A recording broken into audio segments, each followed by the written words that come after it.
Hello and welcome back to my channel. Here we talk about books, we talk about my writing, we talk about everything really. And today is my April TBR. So we're going to be talking about what books I'm going to be reading in April. But before that, we are going to talk about what books I read in March. Sorry, I'm getting confused with the time's going so quickly that I don't know where we are from one day to the next, from 1 month to the next. So I have to check that we're still in March or we're in April or what's going on. Anyway, this is for my April reads. But before that, we're going to talk about my March reads. So I set out in March to read 3 books. I set out to read Empress of the Fall by David Hare, Indistractable, I think it was called that, Indistractable by Near Isle, and Sword of the Saxons by Stephen A. Mackay. I only read one of those books. I said in a previous video that I've been in a bit of a reading slump, and that is true. And I think because of that, I've really struggled to find my stride with reading. It doesn't help when one of those 3 books, it was so good that you just can't find something to fill that gap afterwards. What is it? Book hangover? I think I had one of those. And that was all because of this book here. Sword of the Saxons by Stephen A. Mackay. I've spoken about this series before. And I love this series. It's a series about Alfred the Great, and it's got everything that I want from historical fiction. It's got a great main character, great side characters, and it's about a character that's I've not really read much about Alfred the Great, so it was really good to kind of read a series about him, and I really enjoy this series. So that really made it really difficult then to go on to books like Empress of the Fall. I did find out that that was the first book in a second part. It's like a massive world that David Hare's created for that series, and there was a quartet that came before the Empress of the Fall, and I think that if I started with that first quartet, I might have got into that book a little bit better. So I think that's what I'm going to do. I was trying to force myself on with it, but then I just got to the point where I just thought to myself, I'm not quite sure what is going on. This magic system, I need to start from somewhere more solid, like the first book in the series. So I'm going to go back to the beginning of the first quartet. I'm not quite sure what that book is called. I'm not going to do it just yet. I think I need a break from fantasy, to be honest with you. And my reading choices this month will reflect that as well. So yeah, that was a DNF for me, not for any fault of its own, just because it was me. I needed something a little bit more chilled, not so heavy, and that was a very heavy book. It was quite a few pages, like 800 pages or so, and I really struggled with that one. I think coming off of a lot of historical fiction, which is also quite heavy, even though this was very enjoyable and I highly recommend it, it is still quite heavy to read historical fiction and fantasy and follow it with each other. Sometimes you need like a palate cleanser. I also tried to read parts of Indistractable. I didn't set out to read the whole thing, but I wasn't learning anything that I didn't already know. So I thought, well, I don't need to read this book. So that again was a DNF for me. I didn't see the point in reading things that I already knew. And it was a lot of research to get through as well. Like the Near Isle had obviously done a lot of research, but it just, again, it felt heavy for me. And when it's trying to prove points that I already know, I didn't see the point in continuing with that one. So 2 DNFs, 1 recommendation.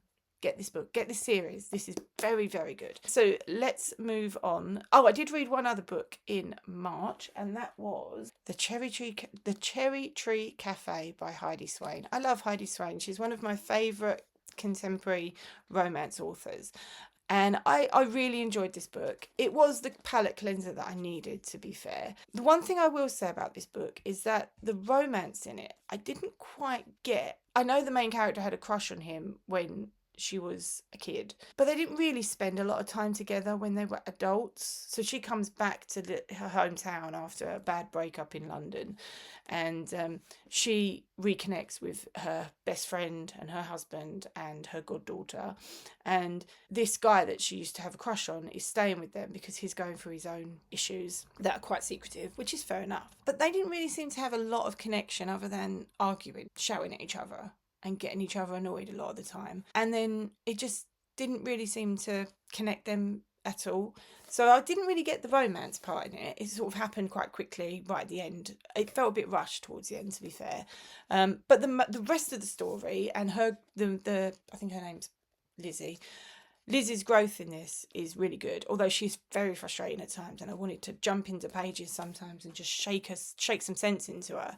But yeah, her growth is very good, and I really love the side characters. Her best friend Gemma was really good. She was funny. So yeah, again, highly recommend that. If you're not looking for a love story, just a nice cozy story, this is definitely one to get. So yeah, that was what I did end up reading. So it was like a wild card. So let's move on to my April reads. I'm only going to do 2 April reads this month because sorry, I've got to find a place to put the books.